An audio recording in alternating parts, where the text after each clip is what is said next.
তখনও আমার দীক্ষা হয় নাই। একদিন সন্ধেবেলা আহ্নিক করিতে উঠিবার কিছু পূর্বে আমি বাবার তক্তাপোষের পার্শ্বদেশে বসিয়াছি। শাস্ত্রালাপ হইতেছিল। হঠাৎ বাবা জিজ্ঞাসা করিলেন, তোমার কি হার্টের অসুখ হইয়াছিল? এখনো তোমার হার্ট দুর্বল দেখিতেছি। আমি বিস্মিত হইয়া বলিলাম, হ্যাঁ বাবা, 6 বৎসর পূর্বে আমার অসুখ হইয়াছিল। তাহার জন্য প্রায় 1 বৎসর কাল আমাকে ভুগিতে হইয়াছে। তবে এখন অপেক্ষাকৃত ভালো আছি। বাবা বলিলেন, দীক্ষা হইলে সব সারিয়া যাইবে, কোনো চিন্তার কারণ নাই বলিয়া আমার খাদ্যক্রম সম্বন্ধে কিছু কিছু নিয়ম বলিয়া দিলেন। তাহার এই অপ্রত্যাশিত করুণার নিদর্শন পাইয়া আমি ধন্য হইলাম। আমি অনেক সাধু সন্ন্যাসীর সঙ্গ করিয়াছি। কোনো কোনো স্থানে অল্প বিস্তর প্রাণের আকর্ষণ যে না হইয়াছিল তাহা নহে। বিশেষত একজন মহাপুরুষের অপার্থিব কৃপা ও ভালোবাসা আমি অযোগ্য হইয়াও প্রায় 7 বৎসর কাল অবিচ্ছন্ন ভাবে ভোগ করিয়া আসিয়াছি। অনেক সময় তাহাকে আত্মজীবনের আদর্শ স্বরূপ বলিয়া মনে করিয়াছি ও নীরবে ভক্তি পুষ্পাঞ্জলি অর্পণ করিয়াছি। যেমন সাধনা, তেমন পাণ্ডিত্য, তেমন শাস্ত্রবিশ্বাস, উদার হৃদয় আমি পূর্বে আর কোথাও দেখি নাই। এনার নাম ভার্গব শিব রামকিঙ্কর যোগত্রয়ানন্দ। ইনি পরা অপরা বিদ্যার এবং প্রাচ্য ও পাশ্চাত্য শিক্ষায় সমভাবে শিক্ষিত ছিলেন। ইহার পূর্ব নাম শশীভূষণ সান্যাল ছিল। ইনি গৃহস্থ হইয়াও অন্তঃসন্ন্যাস সম্পন্ন ছিলেন। ইহার সঙ্গে আমার প্রথম পরিচয় হয় প্রায় 8 বৎসর পূর্বে। তখন হইতেই ঘনিষ্ঠভাবে ইহার সঙ্গে আমি মেলামেশা করি এবং ইহার জীবনের প্রভাব আমার ব্যক্তিগত জীবনের উপর পতিত হইতে আরম্ভ হয়। ভার্গব শিব রামকিঙ্কর আচার্য শাস্ত্র, প্রদীপ, মানবতত্ত্ব প্রভৃতি গ্রন্থের সহিত আমি পূর্ব হইতেই পরিচিত ছিলাম, কিন্তু ইহার পবিত্র জীবনের তুলনায় ইহার অসামান্য পাণ্ডিত্য তুচ্ছ বলে মনে হয়। ইহার নিকট আমি লৌকিক ও অলৌকিক উভয় বিষয়ে ঋণী ছিলাম এবং ইহাকে আমি ধর্মজীবনের এক প্রকার উপদেষ্টা গুরু বলিয়াই মনে করিতাম। কিন্তু আশ্চর্যের বিষয়, তাহার নিকটেও আমি কখনোই দীক্ষা প্রার্থনা করি নাই। করিলেও তিনি দিতেন কিনা তাহা জানি না। তবে আমার মনে হইত আমার কাল পূর্ণ হইলে, যোগ্যতা অর্জিত হইলে আমি না চাহিলেও আমার প্রাপ্য বস্তু পাইবই। ভগবানের রাজ্যে কেহ কদাপি বাস্তবিক পক্ষে বঞ্চিত হইয়া থাকে না। তাই বাবাজি যখন সেদিন সন্ধ্যাবেলা ইঙ্গিতে আমার নিকট দীক্ষার কথা বলিলেন, হঠাৎ আমার মনে পূর্ব ভাব ফুটিয়া উঠিল। ভাবিলাম হয়তোবা এবার সময় হইয়া থাকিবে। যদিও তিনি স্পষ্টত আমাকে কিছুই বলেন নাই, তথাপি যাহা বলিয়াছিলেন তাহা হইতেই আমি বুঝিয়া লইলাম যে আমি একটু উন্মুখ হইলেই তিনি নিশ্চয়ই আমাকে কৃপা করিবেন। বুঝিলাম বটে, কিন্তু তখনও কিছুই প্রকাশ করিলাম না। এইভাবে কয়েকদিন কাটিয়া গেল।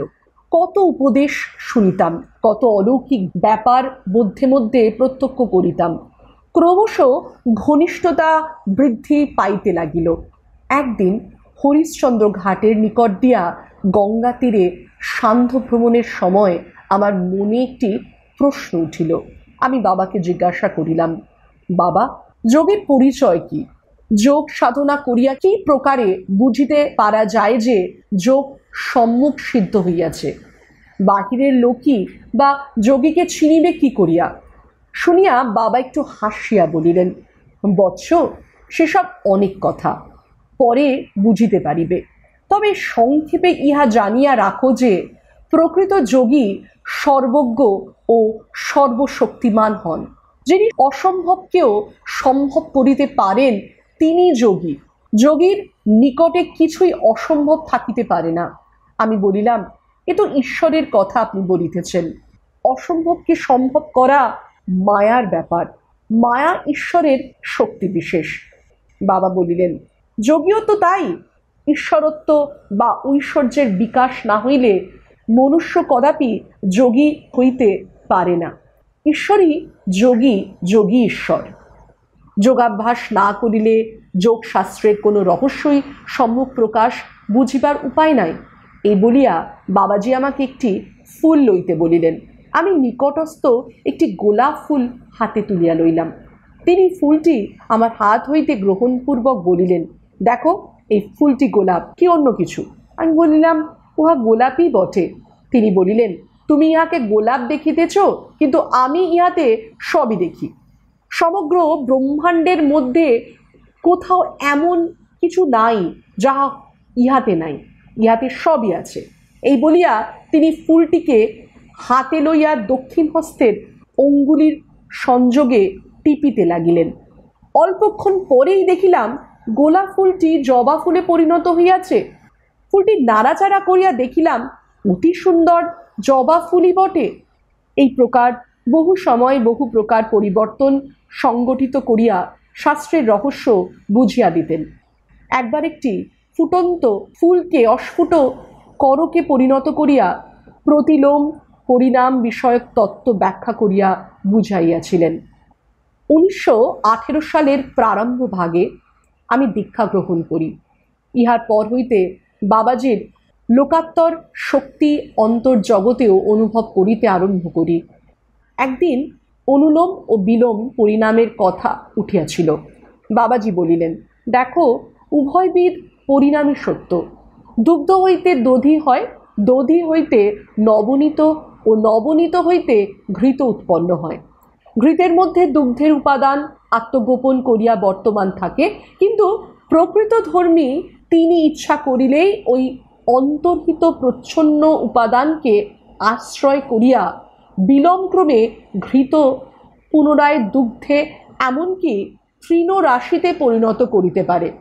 বালকের মধ্যে বৃদ্ধভাব আছে, তাহা প্রত্যক্ষ করিতে পারিলেই বালককে দেখিয়া তাহার ভবিষ্যৎ অবস্থা জানিতে পারা যায়।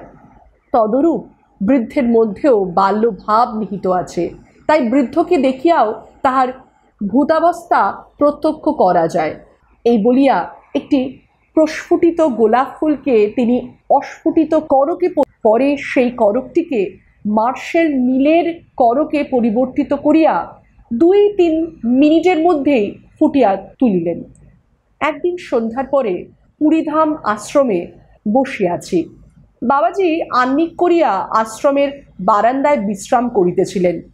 2-1টি ভক্ত পাখা দিয়া তাহাকে বাতাস করিতেছিলেন। তখন হঠাৎ চৈতন্য চরিতামৃতের একটি বচন আমার মনে পড়িল, যেখানে শ্রীকৃষ্ণের অঙ্গ গন্ধের বর্ণনা আছে, মৃগমদ, নীলোৎপল ইত্যাদি।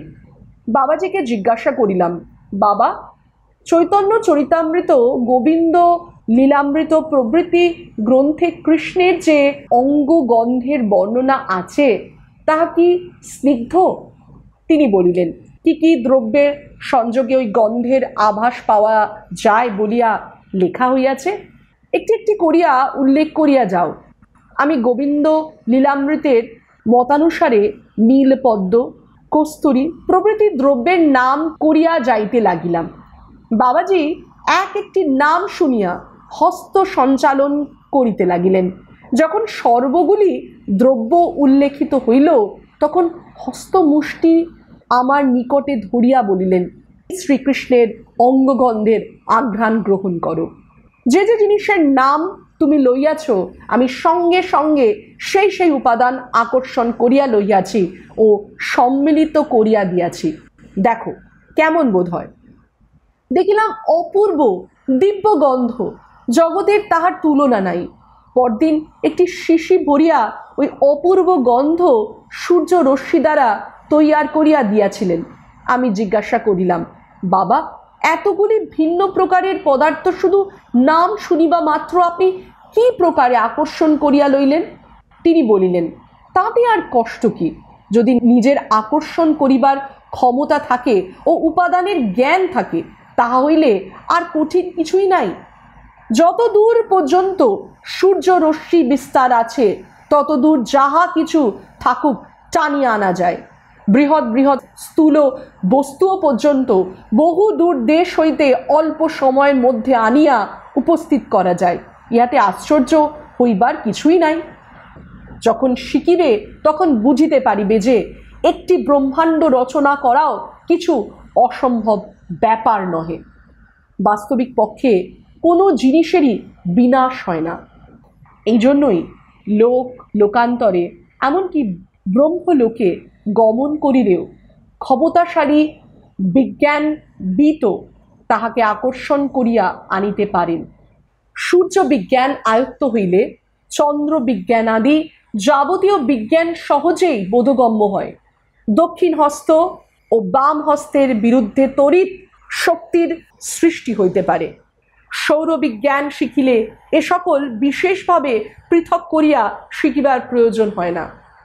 একদিন বাবাজি বলিয়াছিলেন, বৎস, গুরু কি বস্তু তাহা তোমরা এখনো চিনতে পারো নাই। যোগী ভিন্ন কেহ গুরুপদ বাচ্য হইতে পারেন না।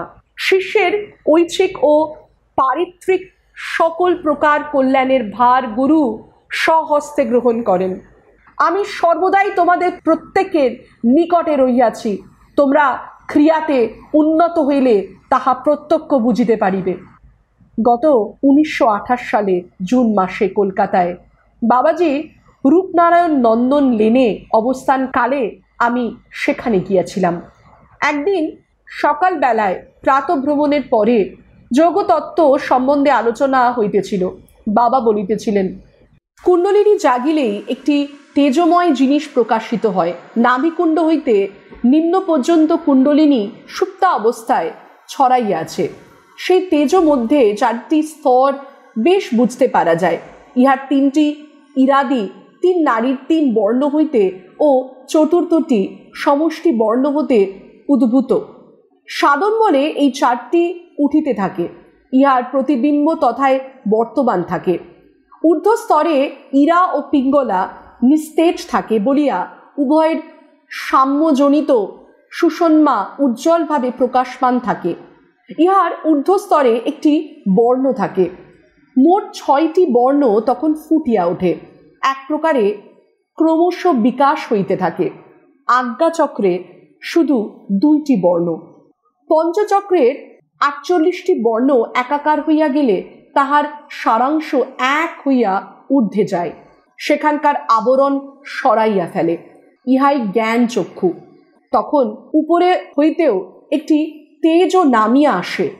আজ্ঞাচক্রে উভয় তেজের বিলীন ঘটে, এই জন্য ইহা দ্বিদল। সহস্রাসারে তেজও নিরন্তর আসিতেছে, কিন্তু বিক্ষিপ্ত চিত্ত, জীব তাহা বুঝিতে পারে না। যখন জ্ঞানের উদয় হয় তখন তাহা বুঝিতে পারে। ইহাই আজ্ঞাচক্রের ব্যাপার। সমস্ত চক্রের শক্তি সার অংশই জ্ঞান। ক্রিয়া হইতেই ইহার বিকাশ হয়। তখন সকল বর্ণ একাকার হইয়া যায়, বৈচিত্র্য থাকে না। অর্থাৎ বৈচিত্র্যের স্তরে অভেদ দেখা যায়, পরে ভেদ বোধ কাটিয়া যায়। ক্রিয়া হইতে চক্রভেদ হইতে থাকে। নিম্ন নিম্ন স্তরের সারাংশ লইয়া উপরে উঠিতে হয়। সার বাহির করিতে না পারিলে উপরে ওঠা যায় না। কেহ যদি জোর করিয়া উঠাইয়া দেয় তাহা হইলেও উপরে থাকিতে পারে না। আজ্ঞা চক্রে না গেলে বোধ বা উপলব্ধি হয় না। সবই হয় বটে, কিন্তু উপলব্ধিটি আসে না। কুণ্ডলিনী জাগিলেই নাভি পদ্ম ফোটে। এই পদ্ম সকলের দেহেই আছে, কিন্তু মুদ্রিত হইয়া আছে। কুণ্ডলিনীর জাগরণ আর অন্তঃসূর্যের উদয় একই কথা। ইহাই জ্ঞান ও সূর্য। ইহা বলিতে বলিতে তিনি নিজের নাভির চারিদিকে কয়েকবার হাত দিয়া টিপিলেন। দেখো, দেখা গেল নাভির গ্রন্থি খুলিয়া গিয়াছে। মধ্য হইতে অতি মনোহর কান্তিযুক্ত একটি লাল কমল বাহির হইতেছে। ক্রমশ উহা অধিকতর প্রকাশিত হইতে লাগিল। আমরা শুকিয়া দেখিলাম অতি মনোহর সৌরভ। বাবা বলিলেন, বিষ্ণুর নাভিকমল হইতে ব্রহ্মার উৎপত্তি, এসব পৌরাণিক বর্ণনা অক্ষরে অক্ষরে সত্য। কথা প্রসঙ্গে সাক্ষী ও লীলা তত্ত্ব বুঝাইতেছিলেন। আমি বলিলাম, বাবা, আপনি যে মহাশক্তির কথা বলেন তাহার সহিত গুণময়ী প্রকৃতির সম্বন্ধ কি? বাবা বলিলেন, বৎস, মহাশক্তি ও প্রকৃতিকে লইয়া খেলিতেছেন, আবার তিনি নিজেই নিজের খেলা দেখিতেছেন। প্রকৃতিতে সুধাও আছে, বিষও আছে, আলো আধার দুই আছে। তবে যেদিকে আলো সেদিকে আধার নাই, যেদিকে অন্ধকার সেদিকে আলো নাই। কিন্তু আলোর এমনি প্রভাব যে তাহার আঘাতে অন্ধকার সরিয়া যায়, কিন্তু অন্ধকার আলোককে অপসারিত করিতে পারে না। প্রকৃতিকে অতিক্রম করিয়া যিনি মহাশক্তির চরণতলে পৌঁছিয়াছেন তিনি প্রকৃতির এই খেলা দেখিতে পারেন, কিন্তু তাহাতে তাহার দায়িত্ব নাই। তিনি মহাশক্তির নিমিত্ত মাত্র হইয়া খেলা করেন। তিনি মায়াতীত পাপ ও পুণ্যের অনুধীন। যাহারা মায়ার অধীন তাহারা এই খেলা দেখিয়া সত্য বলিয়া মোহিত হয়, কিন্তু যিনি যোগী, জ্ঞানী ও ভক্ত তিনি খেলা দেখেন মাত্র, তিনি খেলাকে খেলা বলিয়াই জানেন। এই জন্যই তিনি নিজে মোহিত না হইয়া অজ্ঞানীকে খেলা দেখাইতে পারেন।